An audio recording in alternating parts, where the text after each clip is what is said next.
Një grup kriminal të antar të së cilit u arrestuan ditë më parë, veprimtarinë e tyre nuk e kishin shtrirë vetëm në Kosovë, por edhe në shtete të tjera. Sipas prokurorisë speciale, ky grup ka kryer vepra penale të mashtrimit, detyrimit, kanosjes dhe shpëlarjes së parave me qëllim të përfitimit të drejtpërdrejtë të një dobie financiare.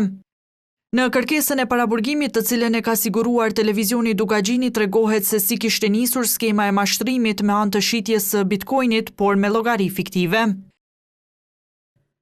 I dëmtuari dhe varësi i tij, pronari firmës, kanë kërkuar nga të pandehurit që për këtë transakcion dhe këtë blerje të pajiset me kupon fiskal. Mirëpo të pandehurit i kanë vënë lajthim të dëmtuarit në atë mënyrë që jo vetëm që nuk i kanë pajisur me kupon fiskal, por më tepër të njëjtit kanë krijuar llogari bankare fiktive, ashtu që në momentin kur i kanë pranuar të holla, të njëjtit pasi i kanë tërhequr llogaritë e njëjta i kanë deaktivizuar.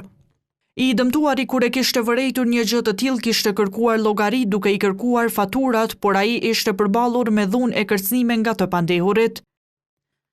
Të dëmtuarin të pandehurit kanë vazhduar që ta godasin me grushte dhe shqelma, ndërkaq për një moment njëri nga të pandehurit ka kërkuar nga tani i dëmtuari që deri nesër t'i sjell 1 milion euro, ose në të kundërtën nëse nuk i sjell, kena me të vrasë ata 2 personat në Shkup, por ty jo me allti, por ta heqi kokën me thik ty dhe familjes tënde.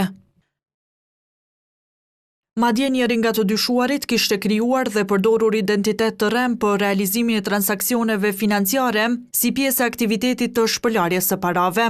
Të njëjtit sipas PSRK-s u kishin vënë në dispozicion fonde organizatave terroriste. Disa prej transaksioneve janë dërguar në adresa me rrezikshmëri të lartë, si dhe të tjera të cilat mbledhin fonde në emër të bamirësisë, por që në të vërtetë rezultojnë se mbledhin fonde për financimin e ISIS dhe organizata tjera terroriste. Në këtë aksion që u zhvillua gjatë së martës ishin të përfshirë edhe disa shtete evropiane si dhe FBI.